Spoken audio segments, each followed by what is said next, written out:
Hello everybody, my name's Laurence, thanks for coming, and thank you for Darren for all his help. There are always people like Darren at these events that always make everything work. Hold on a picture.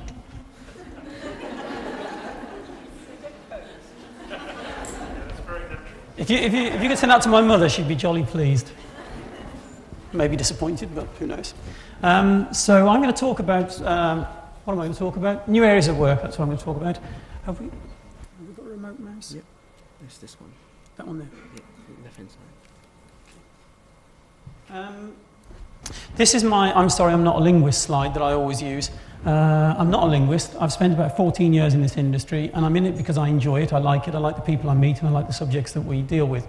I've worked an awful lot at Trados. I worked 5.5 years at Trados, and some people have mentioned that today in terms of Trados itself. And most of my other work has been involved in sales, because I wear a tie.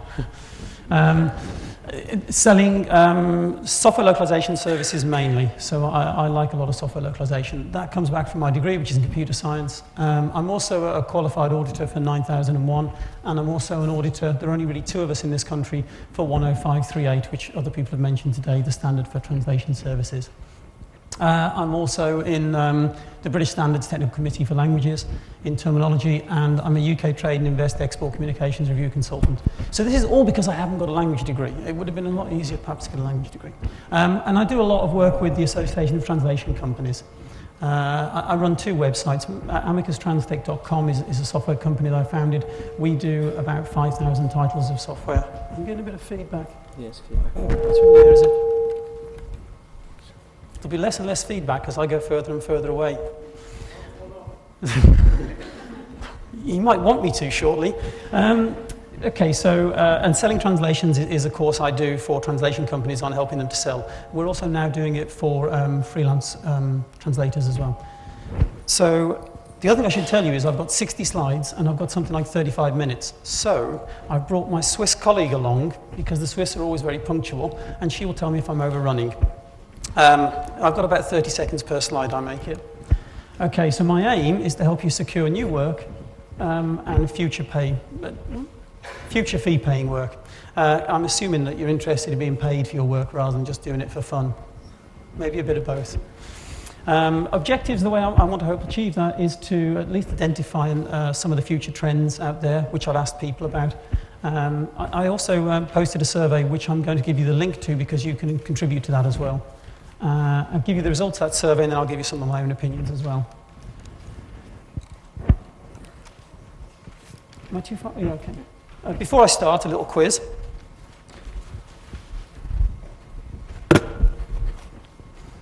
Oh, I should say, Darren told me there's a plaque there that says this was the first place in Britain to have a fee-paying cinema, which is pretty amazing. Darren also told me that when everybody else goes home, he and his mates sit there and they watch DVDs and eat popcorn. That's right, isn't it, Darren? That's what you said to me. This is a £10 note. It's got the Queen, by the way, has been here as well. That's a £10 note. And the person who gets this quiz right will win this £10 note. It's a real one. I printed it this morning. You probably can't see it at the back there, so I'm going to help you along there. And Darren's going to feed it into the computer for me. One moment. If you could just feed it in there just a bit. Yeah. Just keep going. Just one more. Yeah, just feed it in. Just feed it in. Yes! He's good, isn't he? Okay, so let me get back with the mouse. So, somebody's going to... I'm assuming you want to win money anyway. Okay, you've got 1 minute to put down on paper whatever comes into your mind about the next subject I'm going to show you. And I seriously will give somebody £10. Because I don't... Unless you've read the same book I have, which is dubious, you're not going to know the answer to this one. Okay? That's the thing that I want you to... If I press the other button, does it go back? No, right hand side. Yeah. Right. So you've got a minute to put down on paper, only if you want to. If you don't want £10, I don't mind. You've got a minute to put down on paper what comes to your mind about that word. Okay? I should be going on 1. There we go. 38 seconds.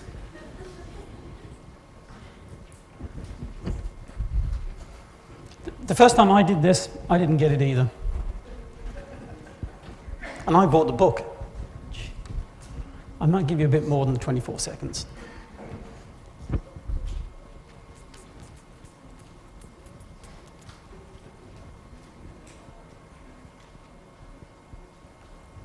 I've got quite a few references at the end of the presentation, but you'll also be able to use my email address and email me and ask me any questions, preferably related to this, but I don't mind.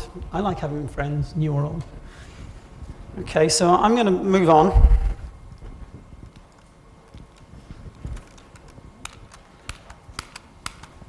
Is there a clip on this? Okay, just quickly, I referenced that because I used that GIF. Okay, who's buying what? You might be interested in seeing this. I'm going to swap and go to the laser, which I don't think you'll see from there, will you? This is from, can you cancel that, escape it? This is from, you can't see it down here, but it's from the Localization Industry Standards Association. Anybody heard of those people? They do a lot of standards for software localization. And what you can see there is the people they asked, and clearly that means people who are probably involved with software localization, that's what they outsource. So what do clients outsource mainly? Document translation. And I think today a lot of people have said, you should do what you want, you should do what's interesting. And I think Paul mentioned earlier about translating some medical stuff is quite scary because if you get it wrong, somebody can die. If you translate a photocopier manual wrong, nobody will ever know. Nobody ever reads them. Okay, what does concern me, and people may be able to confirm here, is this. Conference interpretation and escort interpretation are the lowest two things. Now, but again, this is the localization of software industry people, so maybe they don't do a lot of that sort of stuff, but it's a little bit concerning. By subject, user documentation, software, IT. Again, it's these guys who do a lot of software localization, banking and finance. You'll see this changes later when I show you some other slides as to what other people think. Okay, and vendors providing subject. So I think this actually goes back nicely to say that most people buy user documentation translation and most people sell user documentation translation. That's what the translation world is about, the vast majority of it. And you can see a lot of these people are not looking at things like interpretation, but it certainly occurs. The survey that I'm going to talk about now is one that I put on the web and asked people to submit respond to. I asked them 5 questions about themselves. Then I asked them 5 questions about what they think in the future the languages required will be, subject areas, technical requirements, anything else that you should be prepared for as people entering into this wonderful industry, and any other comments. So the people I asked so far, I put it up about 2 weeks ago, and I've had 106. Where's Karen?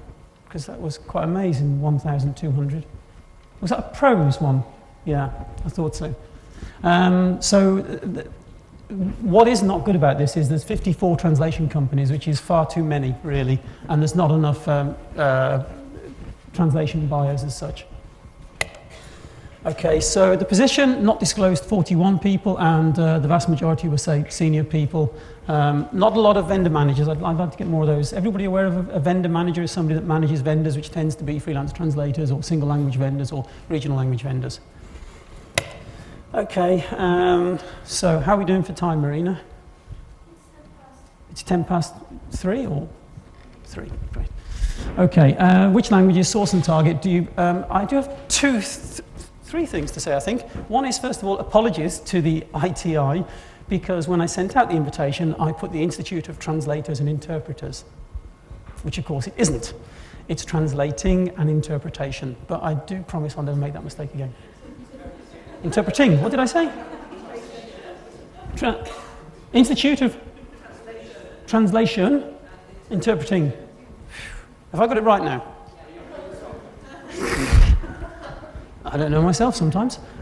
So we got 425 references to individual language or groups of languages, which is enough. Does anybody want to guess what the main language stated was that people think in the future? Go now. Yes, although what I did do is when I started analysing the data, I realised that people were also giving pairs and directions. And so there was another language that came just above Chinese because of directions and pairs. Does anybody want to guess which language that was? English. Jeez. Should have just come and asked you guys. So this meant I had 426 mentions of different languages. And of those 426, 77 of them mentioned English and 50 Chinese.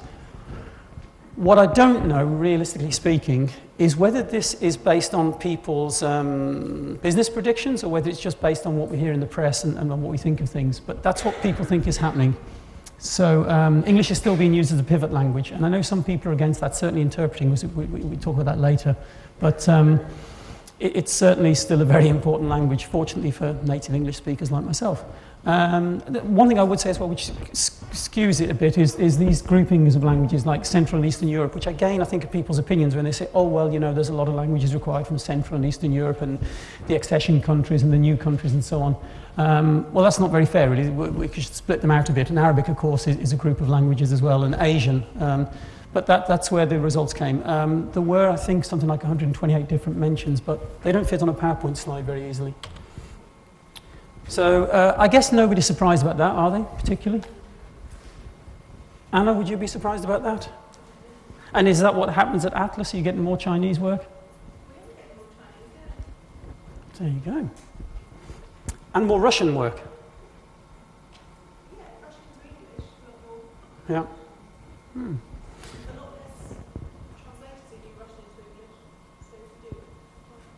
There you go. They'll waive the three-year requirement. Okay, so which subjects or industries do you believe will require more translators in the future and interpreters? Again, I'm not the world's best at survey design, and I'm sure there are people here who can design surveys better than me, and that's a loaded question because I've already put in their mind life sciences and finance, which is not a good thing, but don't sacrifice the good for the perfect.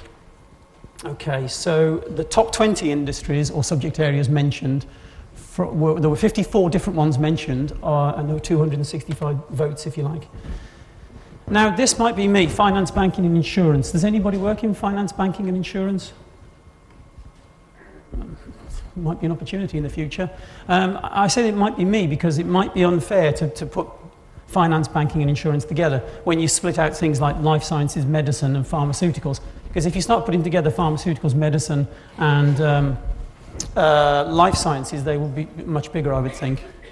And technology, really, I mean, what does that mean? Because technology can also be telecommunications, can also be information communication technology. The industry I come from, which is software localization, generally speaking, we talk about FIGs, French, Italian, German, Spanish, and we talk about IT, and that's what most of my work has been involved in. And I think if we go back to this morning and talk about things such as the environment and so on, you do find that people don't necessarily pay for those things in the same way. So because I was in sales, I was always interested in what would people pay me to get people to do for them. So you can see energy conservation is something people are thinking of, and renewable sources, etc. I think this is pretty unfair as well. Web and internet is pretty unfair. Is anybody looking at life sciences then as a future in translation or interpreting? That's quite small. So if people have subject specializations that they think they're going for, would anybody like to shout out at random what that subject specialization might be?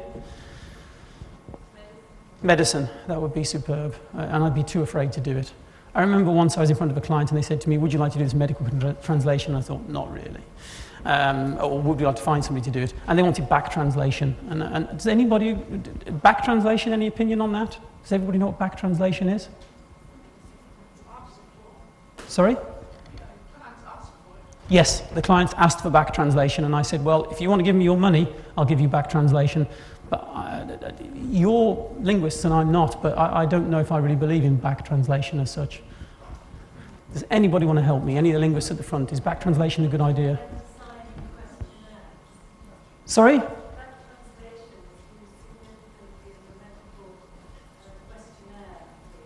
Yes, yeah. And Pamela, is it used in texts as well, or mainly in questionnaires? This was a text that they were asking us to do, and they said the reason was that somebody previously had translated the word arterial for something to do with veins, and they could have died, and I thought, well, that doesn't sound very nice. How might you spot up and coming sectors? And some people may have seen this slide before. I look at things and press releases. What are other people talking about when they say we've won a big deal with somebody? Well, if you're going to work direct, it's different. But if you're going to work through translation companies, and I use the word company rather than agency, if you're going to work through them, then it's a good idea to look at their websites and see what are they bragging about, what are they saying somebody's won or done. So that's always a good look at that. And then lists of companies, things like the Fortune 500, the FT 500, the Times 100, Times 1000. Which companies are moving up, which companies are moving down, and therefore you've got an idea of which companies have got money, and therefore which companies might spend money, which companies are growing, etc. How are we doing for time, Marina? Okay. And then we look at things like, personally, when I'm looking at companies, I'm looking at which companies are profitable because they've got money to spend. So things like rich lists, who's running profitable companies. A fairly straightforward one, Queen's Export Awards, which are now called the Queen's Award for International Trade. Has everybody heard of that? To me, there is a value chain and there is a food chain. The value chain in our industry ought to be that people who supply translation and interpreting, apart from when we're talking about legal and court interpreting and when you have aspects of community work, the vast majority of the work should be helping somebody else either make money, save time, or improve their quality. So the reason I got involved with things like the UK Trade and Invest and the Export Communications Review was because I thought that if people can provide translations for websites, for example, then the customers who've got those websites can sell more. That would be the idea. There is a missing link there in that you can't just translate your website. You also then need to be able to handle the inquiries coming in, and that's where interpreting comes in, because maybe things like instant interpreting, telephone interpreting, etc., but also translation of people's requests. So I think when I look at export, I look at how can people make money, and if they can make money with languages, then there's more chance of the language companies and the language providers succeeding as well and thriving. I use the Economist World in Figures an awful lot. If you look at the moment, it's talking about growth in the world, and I don't know if anybody's heard of BRIC, which is Brazil, Russia, India and China. Those sort of countries are growing very fast. The rich industrial countries, as you probably are aware, are not growing as fast. The Eurozone, the US, Japan, only about 2%. And again, it's just one view, the Economist. They believe next year things like, or this year, 2008, agriculture. Anybody translating agriculture? No, nobody done a GM translation? No, I didn't think so. I don't think there's an awful lot of work in that. Go back to photocopiers. Defence, has anybody done any translations in defence, or does anybody want to work in defence? Because a lot of people don't. Sorry? Yeah, well, they've got a lot of money. They've got a lot of money. They tend not to translate an awful lot, because you've got a bazooka or whatever it is, and on the side it says point that way, point towards the enemy. There's not a lot of manuals in there. And it's a shame because in our country, the thing I always look about is what we make money in the UK exporting, and we make an awful lot of money exporting weapons and aeroplanes, but they don't get translated very much. E-commerce is growing, and so is energy, entertainment. I think entertainment is growing. Depending on what you think about capitalism, it goes in cycles, and we're going to have a bad cycle, but generally speaking, we're getting richer and richer and richer, that's my opinion, which means we're going to spend more and more leisure time, which means we're going to do more things that we enjoy. So if you are involved in supplying translations, I think you'll find things like the gaming industry, as in computer games, for example, online betting, not that I do it, but I mean those sort of things. Anything to do with people enjoying themselves, I think, is growing, because we've got more time to enjoy ourselves, or more money, perhaps. Information technology continues to grow, and travel and tourism, I was quite surprised by that. That's growing this year, they think. What I would say, though, is if you look at the top global companies, if you go back to things like the Fortune 500, does anybody know what the top company in the world is in the Fortune 500? Any guesses? Yes? Which one? Yeah, it's not them, but that's a good guess, because they're actually going, they're certainly the largest in the UK, aren't they? I mean, he's the richest man in the UK for a start. Didn't he have Beyonce at his wedding or something like this, I think? I would have had her, but she was booked. No, the top one is Exxon, and sometimes Walmart, depending on how you measure it. The bad news for us is that Walmart don't really translate an awful lot of things. Exxon do, and what I'm saying there is that even if you go for the really high growth companies, you don't necessarily get a lot of work out of them because A, they might not need it, and B, they're not necessarily as large as the big guys anyway. Microsoft's keep up there, and so do Exxon, as I say. So when you're looking at new areas, remember the old ones still exist and they still need work done. Microsoft still need an awful lot of translation done, and we will talk quickly about machine translation at some point, but they, for example, have 100 million words or more each year in software, in technical support. And there's no way you can translate 100 million words a year. It's in 59 languages. Yeah, look out for disruptive technologies, which help us as individuals, things like Skype and Wi-Fi, because they destroy. I mean, a lot of my work has been in things like telecoms, and they're being destroyed by people like Skype. And I'm assuming nobody has done any translation work for Skype. You have?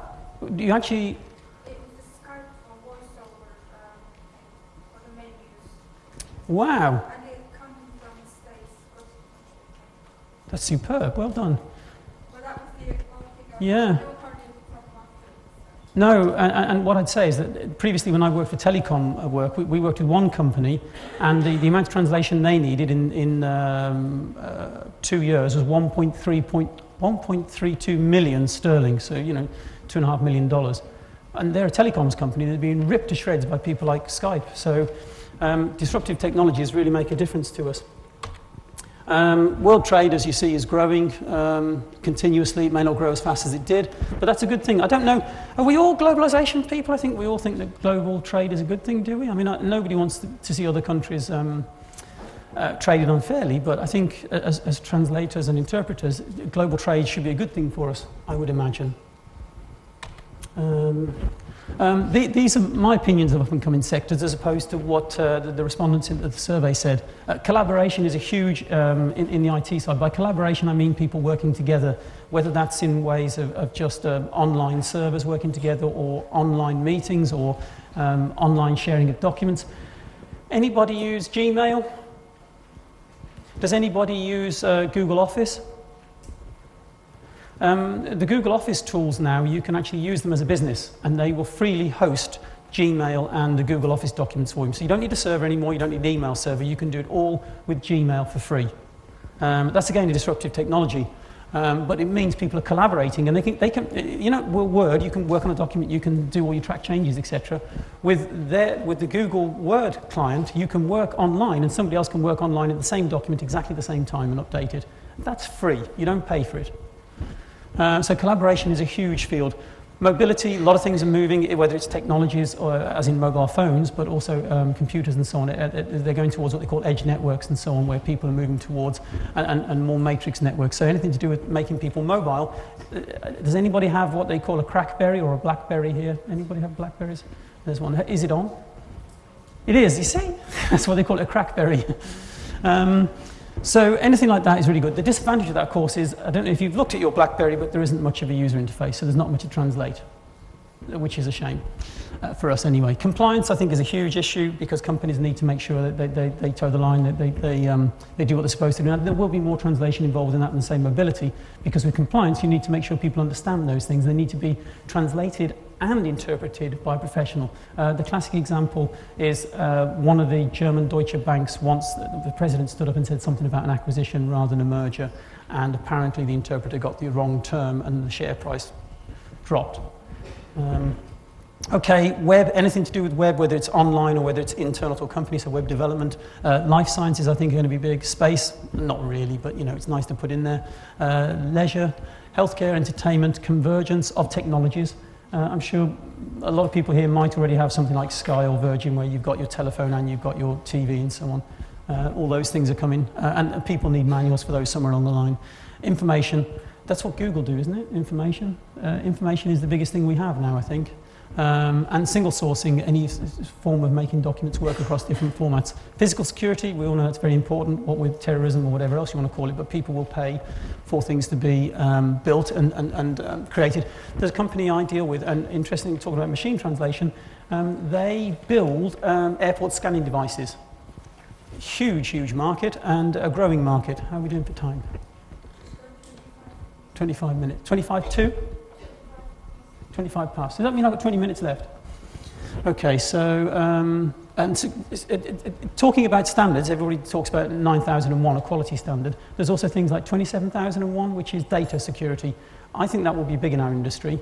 Data security means that people can't steal your data, won't lose your data, won't repeat your data and give it to somebody else. If 27001 doesn't hit this industry, I'll be very surprised. We've got things like 14,001 and 18,001 for environmental and so on, but I don't think that's, we can all recycle our paper. Games, quite a few respondents in the survey, and it wasn't a very big survey, came back and said that they're short of games testers. Anybody have a console? One? Two. Is it a Wii? No. So, it's a PS2, okay. Which console do you have, sir? A Wii. So that's why you look active and fit, isn't it? This PS2 person down here looks a wreck. Sorry. I had to do that for effect. It's nothing personal. The reason I asked that, of course, is that most people probably agree that a Wii is a very interesting console. Nobody expected to be like. I used to have a friend who was doing a PhD in virtual reality. In those days, when they wore those things above their eyes and they walked around like this, like Lawnmower Man, doing this sort of thing, he got into a lot of trouble because he went to a conference like this and he said, do you realise when people are wearing these things, they take them off, they then drive home and crash into a tree? Because the way it works is you have different field of vision on these spectacles. So there's another example of technology that we thought was going to win, that people are going to wear these rubber suits and all these things. And actually what they do is they use a Wii, because it's virtual reality in a sense. You're playing tennis or whatever it is with it. But it's opened up a new industry. If you look at the games industry, does anybody know of Halo 3? Halo? Halo was bigger than Spider-Man, and Spider-Man was pretty big, so I think it sold over $100 million in its first weekend or something, Halo 3. Massive, absolutely massive. The games industry is huge. And there is work there to be had, in a sense, for those type of things. Yeah, technical requirements. So, sorry, I was going to say about the testers. One of the software games people said, I can't find enough testers. So if you like playing games and you want to be paid for that, and you've got any linguistic skills and you're prepared to work on site, then contact me and they'll have you, because they haven't got enough testers for games if you want to do that sort of thing. Okay, so what technical requirements do you think will exist in the future? For example, use of translation memory, online interpreting, complex file formats. Again, I really wish I hadn't put the examples up there. Does anybody want to guess what the most required technical requirement might be? Any idea? I'll surprise you then. Translation memory. Now, for somebody, I mean, Trados no longer exists. It was bought by a company called SDL, which is a translation company, as you know. And Trados have been around for about 20 years or thereabouts. It's 20 years old. So somebody like me who came from a Trados environment and knows about translation memory tools, I'm always shocked when I hear people say translation memory will be a requirement, unless they mean it's a ground. That you have to have translation memory tools and that you can't go on any more than that. What I also did was I split this into, some people mentioned CAT, which is computer-aided translation, because I don't necessarily think computer-aided translation is just translation memory. A lot of people use the word Trados as the word like Hoover, where they're using a brand name to mean a whole raft of things. Clearly in my industry, what I'm doing is selling tools that extract text, that allow you to extract terms, that allow you to put that text back in, that allow you to merge text with other things in terms of graphics, etc. So for me, computer-aided translation is a much broader subject than just translation memory. Who here has a translation memory tool? Wow. And of the people that are going into the industry, how many people think they want to buy a translation memory tool? How many people have tried one? Do you think it's good? Yeah. We'll talk about some of the disadvantages later, because there certainly are disadvantages and there are advantages. And there are people, namely male technical translators, who love them. That's probably fair, isn't it? I mean, females as well, but there's a lot of males. So those are the top 20. There were 181 things mentioned. So online interpreting, they think will be huge. Anybody done any online interpreting? I guess that's what, when we looked at the video earlier and they showed things like the European Union where they're thinking of having people remotely interpret, I guess that's what they mean. And that should be huge, especially with the cost of fuel going up and everything else going up. People think, well, let's keep it. And I guess then you get some of the advantages Paul talked about working from home, but then maybe you also miss that sort of interaction with people. But it's true, no? I mean, you will work from home. I mean, I do trainings where I go to companies, but I also do trainings where I do it online, because if I've got customers in Spain or Italy or Greece, you know, once I've started putting the travelling time on and the cost of the flight, they say, let's just do it online with WebEx or whatever else. So I think it will grow. Complex file formats. Does everybody know what I mean by complex file format? Interestingly, complex file formats is here, and down here is file formats easier. We had one respondent that claimed we're going to translate text rather than what I'd call complex file formats, which are tagged text. By tags, I mean anything that has metadata inside the text. So XML or HTML. And everybody looked at HTML? When you go to a website and say view source, and you can see the tags and so on. I remember one translator phoning me up once and saying, I've got a bit of a problem with this translation. I said, what's that? They said, well, there's all this spam in the middle of the text. I said, what do you mean by spam? And they explained it was tagged. They said, what have you been doing? They said, we've just been deleting them, which is not a good thing to do. So most people think markup languages will become big. Everybody thinks XML will become big because XML is a really good idea. I tend to agree with them. I think it will become big, and I think the tools will be better at handling them and hopefully make your jobs as translators easier, so that things like schemas and DTDs, which if you don't know about, don't worry, will become easier for you to work with. Machine translation now. This is a very interesting subject because it comes up again. How many minutes have we got left, Marina? About 13. Right, I'll speed up because I'm on slide 27. Machine translation we're going to talk about later. So in other words, with translation memory servers, anybody worked on translation memory server yet, where you've worked on the translation memory but you're working on the data somewhere else? Wow, no. That will become bigger because it will become easier and cheaper. And online working is easier. And I have to say that some of the companies in the industry are charging far too much money for that solution, and so therefore it prevents people implementing it. So if you put those three things together, 44% of people think that this is going to be a big issue. TB, terminology management. Okay, I just wanted to say, technology is not a one-off purchase. You can't just, if you do buy a tool, because remember some tools are free, you can get some tools from the vendors. I think Lionbridge give free port or whatever it is, logo port. Some tools are quite cheap. WordFast is quite cheap. Memog do a free tool. I don't think SDL do a free tool at the moment. Deja Vu don't do a free tool, but you have to buy them. You have to upgrade them every year. You have to understand how to use them, where the Yahoo forums. I've got the links at the end that Karen mentioned, the different groups. I've got all those listed there for the main four. And you have to know how to use them. And one thing I do recommend, if you don't already use it, is the ICE, which is not a very fast train from Germany. It's the International Calendar of Events, I think. Is that right, Emma? And I use that all the time. So people call me up, and our company tends not to train freelance translators directly, although we can put you in touch with people. What we do is send them to the ICE and recommend they go to some of the events there. You also have to have a stable computing platform. How many people have got 2 computers? That's quite a few of you. The reason being that every time you install a new piece of software, you upset the environment of your existing computer, and that can be a disaster if you're a freelance translator. An absolute disaster, because you've got a job, you've got to finish it, you install the new version of the software, and the machine falls over. And it's serious, and so you find a lot of people talk about having 2 computers. I know that sounds like a lot of money, but the other option is, which I think is going to be huge, and not many people have mentioned, is a thing called virtualization. Anybody know about virtualization? Virtualization means you've got computer hardware and then you've got a computer operating system. That computer operating system runs directly on the hardware. Eventually, in the future, you will run on a thing called a hypervisor, and your operating system will run one here, one there, one the other. And then you can just install your software, and if it crashes, you take it off, and you haven't broken the other operating system. So believe me, virtualization will be huge. When VMware, which is the main proponent of it, floated, they were the second largest float on New York Stock Exchange since Google. It's a huge thing. So virtualization will make your life easier. That's what I'm saying. And remember, it's a technology for you or your client. So let's say you try Deja Vu and you like it, and you try STLX and you like it, but then your client says, I want you to use Trados. Chances are you have to use Trados because it makes life easier. Now, you can do things like TMX, which is Translation Memory Exchange. You can use TTX. You can use all sorts of ways of changing these formats, but life's very short. Okay, anything else you should be prepared for in the future? Now at this point I got really tired of drawing graphs because I had to keep taking these things from Excel and so I decided I'd draw clouds. Which is interesting because whenever you look at clouds you always see something else unless you've drawn them in PowerPoint, in which case they look nothing like anything else. A lot of people mentioned rates. Things will get cheaper and you'll need to do more work and you'll need to have more skills. Defend your rates in that if somebody says, can I have it cheaper? If you can manage to say no, that's always a good thing.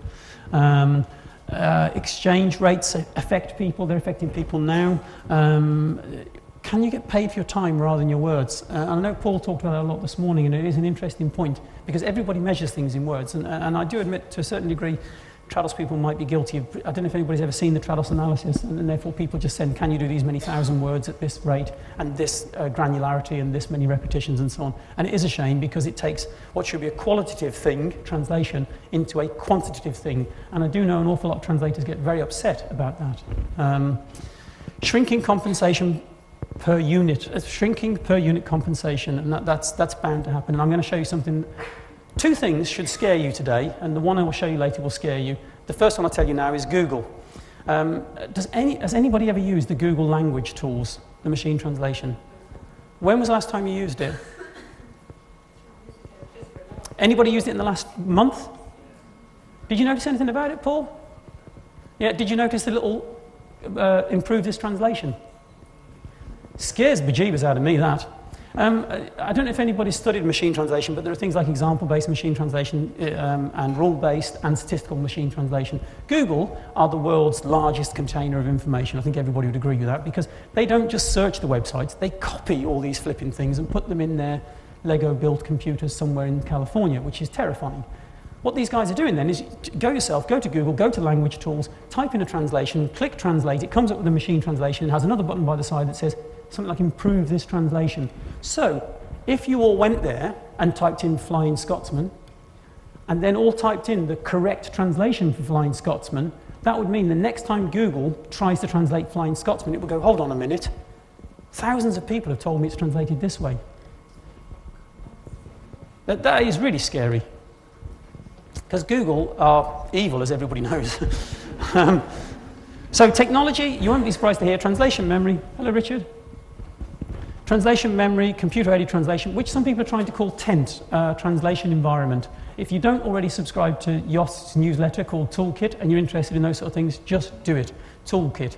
The bi-weekly newsletter for people about those type of things. The web, online collaboration, markup, yada yada. Working from home, internet research, which I think Paul talked about as well. Internet research, to be able to do that is really useful as long as Mr. Vodafone doesn't switch off, which I think he'll do less and less, I guess. I hope so. Telework, and teleworking, especially for interpreters, a lot of people pick that up as well. Okay, skills. That was a nice quote. These are all quotes I've taken from what the respondents have said. Interpersonal, social and cognitive skill, which I think a lot of people in this room have anyway, so don't worry. And continuous professional development.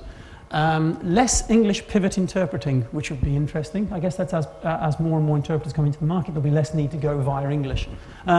Interestingly, talking about knitting, as we were throughout the whole day, I was involved in a situation with Trados whereby we had a German knitting machine manufacturer. So this was a company that made huge knitting machines, probably started from here and went all the way over there.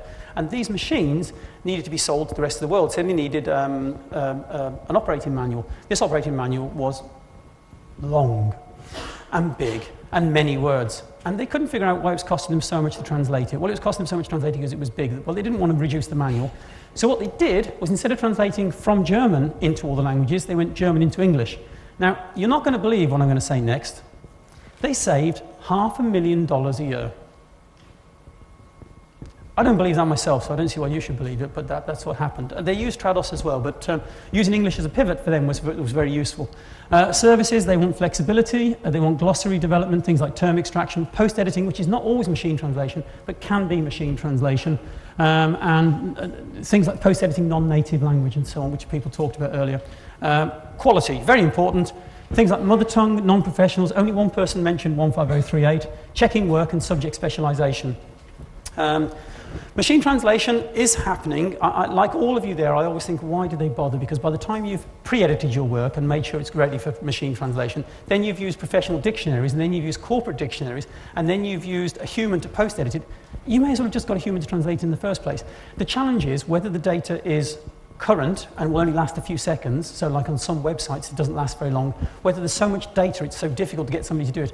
One company I know that they were involved in translation, they needed an internal intranet site done.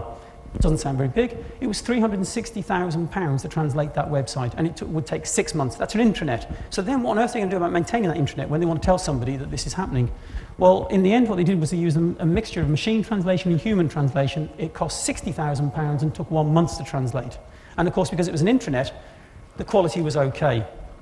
They would not have translated it at £360,000. They weren't going to do it. So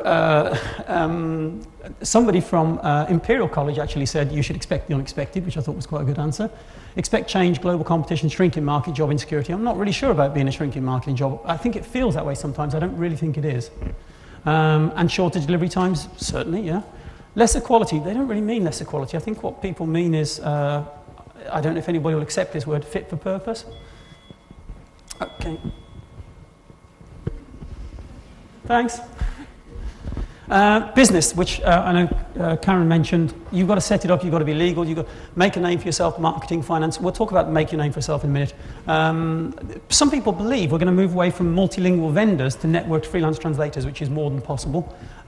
Business management, trusted network of colleagues I think is very important. Forums, join the ITI. One thing I can say about the ITI is thank you for inviting me, but second is that everybody I've met in the ITI does care about other members of the ITI. There are sometimes fractions, but they always seem to care, and they always seem to spend time with other people, and they're always interested in bringing people into the market. There's a lot of people I know are on the peer support group, and I'm involved in other associations and so on, and they're not as friendly and they're not as helpful, in my opinion. Pros, anybody got a pros account, or pros ed account? Yeah. How do you find that lady in the white with the red? Yeah, is it good for you? Okay.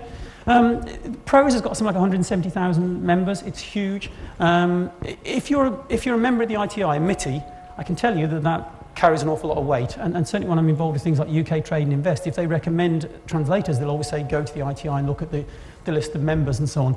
With pros, it's a much, much bigger sea, and it's more difficult to find people. So it just depends how you feel about that. I remember one company said to me they use a lot of people from pros, but they always check to see if they've got a silly email address. If they've got a silly email address, they won't use them. Translators Cafe, another forum. Okay, any additional comments? Pretty much the same. Capabilities. There are positives, you know, you're not going to be replaced yet. There are needs. We had quite a lot of Welsh because the Welsh Translators Association posted it as well, and they said they do have a need for translators with Welsh. Machine translation could be a threat, but equally it might allow us to translate things that otherwise wouldn't be translated. Anglo-centric, I think that's a problem with certainly me, but maybe with some of the respondents as well. And second language translation, they all think that might be a problem. Or it might be an opportunity, because if you've got, I don't know if you know, if you're in a, let's say a language with not many people, so I think a friend of mine, she's Norwegian, and there's something like 4 million Norwegian speakers, and there's something like 3 dialects in Norway, 2 main ones. And she was saying to me when she was 17, which is a few years ago, there weren't as many Norwegian texts, so often a lot of scientists started learning English quite a lot, and so therefore you might find scientific texts where they've actually created the text in English and then they need somebody to edit it. So post-editing isn't always just editing, post-editing machine translation. This thing about communicate with teamwork and translation interpreting, inter-industry, we need to do that, and I know the ITI work more closely with the ATC than they used to, which is a good thing. We need to talk to each other. What I don't see, and what I'd like to solve, I'm also a business link advisor and involved in the Chamber of Commerce. What I'd like to see is more of that going on, where they're talking to each other. And I suppose SILT, I know those are all acronyms, but people need to talk and need to appreciate each other's professionalism. Quality spectrum. This is something I'm sort of analysing from the results. You've got people who are saying you need to be a flexible generalist, and people who said you need to be an expert specialist, and you make the decision. This one, you get more money. This one, you potentially get more work, but you don't get paid as much. So things like, if you're a flexible generalist, maybe when you start, you're going to have a higher utilisation. You're going to want to do all the words, all the hours. You just want to get work. You just want to get that experience. You might have a lower price. You may work through, and I've used the word agents there intentionally rather than translation companies. You may need to be more widely skilled. But if you look at these guys over here who maybe have more experience or more specialisation, they'll be working for a higher price. They'll have a lower utilisation, or at least they don't need to work as much to get that higher, to get the same amount of money.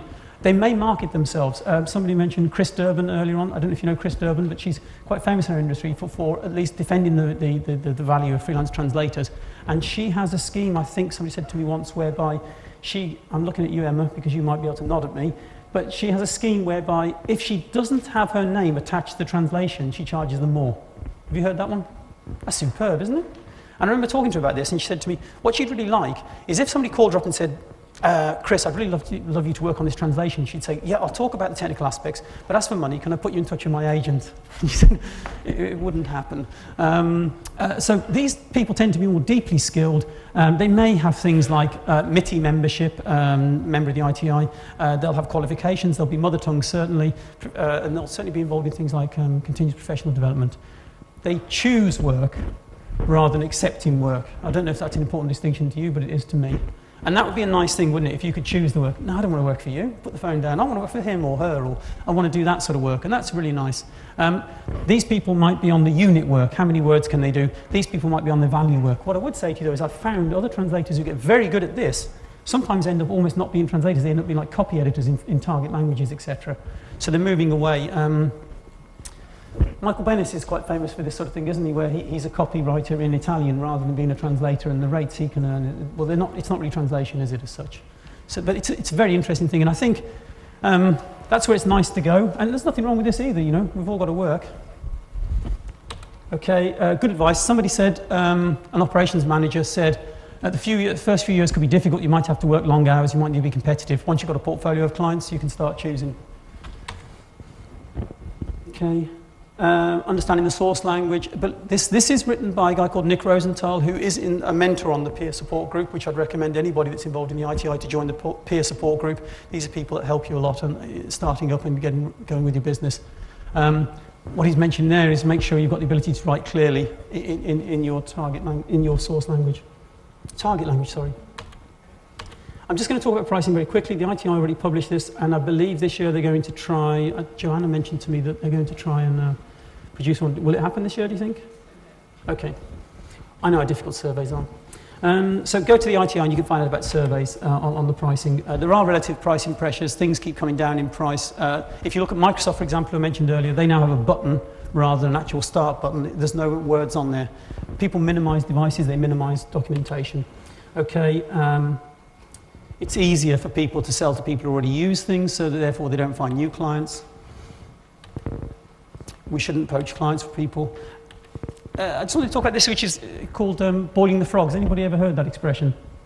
The rumour is that you drop a frog in water and then slowly simmer it, and the frog won't know it's being boiled and will die. If you drop a frog in boiling water, it jumps out. If you go to the Wikipedia link at the end, you'll see it's not really true, but people believe it's that. So if you try going in with a low price and then raising your price, slowly, you'll find that that's possible. And the reason I say that is that it's this. I don't know if anybody recognises that, but that's the baseline inflation, and it's headline inflation. So what that means is it's everything. It's not excluding mortgage payments. It's everything. So from 2000, which was the baseline, each year 4%. Because remember, they massage the figures. This is important to you as people beginning to be translators, because you're going to find out what happens when inflation hits you. And I know this for true because some of the people who are experienced translators, maybe 15, 20 years, have told me this has hit them. Okay, so if inflation goes up by this, it ends up at that. How can that be 27%, 28%, let's call it? It's an average of 3.4%. Any translators in the room who have put their rates up by 3.5% a year? I don't think translation companies are doing that, are they, either, Anna, really? So we're not putting our, and I'm going to show you the figures in a moment, we're not putting our figures up by 3.5% a year, which means if you don't do that, and you don't do it for 7 years or 8 years, you're 30% less well paid. These are figures, 10 minutes, 5 minutes? Oh, sorry. Okay, that's inflation. This is inflation, yeah, and this figure here is the average of the services price index published by the National Statistics. This one here is translation interpreting, published by National Statistics. National Statistics is a website issued by the government. They surveyed translation companies. They asked them how much their prices went up by. This is how much their prices went up by. And that's inflation. So that's an actual fact. that translation companies did not put their price up, which means you as freelance translators can't put your prices up either, which means you have to find ways of making money other than that. And the way you do that is by making yourself more efficient with things like technology and CAT tools, maybe direct work. Networking is all about finding a Google presence and a website, etc. And I don't know if anybody uses things like Plaxo or LinkedIn or Zing. They're good to use. So in summary, there are obviously opportunities in the future. Technology will be important because people want it, but it'll help you be more efficient because, as I've said, people they're not able to put their prices up in the market. That other inflation and the other service pricing index meant that other people in service industries have put their prices up and the translation industry hasn't. Utilization is probably more important when you start off than prices. And then if you stay with the ITI, the members are there to help you. Fruit. Now, does anybody, I'll be very quick on this, people have written things, have they, about fruit? Has anybody drawn any fruit? The one thing you won't have done, I think, is written a poem. Has anybody written a poem? The reason being that this is about most people in our education system or whatever else, we start thinking about convergent thinking. We have to think the same way all the time. And the point about this is that imagine anybody who's got a written fruit as a poem. I did. I drew it and I wrote things, etc. And what I'm trying to say is in the future, one way you might try and do things is think differently. And if you can think differently, you might find a niche that you can charge more for, and you might move yourself towards that end of the spectrum rather than this end of the spectrum, where perhaps you're choosing work rather than accepting it. And just the last comment, that was by a linguist who didn't want to be a note, but he said it was a noble profession. What you do as translators and interpreters is very important and very useful, and sometimes you can forget it when it becomes a business. Those are my contact details, and those are the references. Thank you.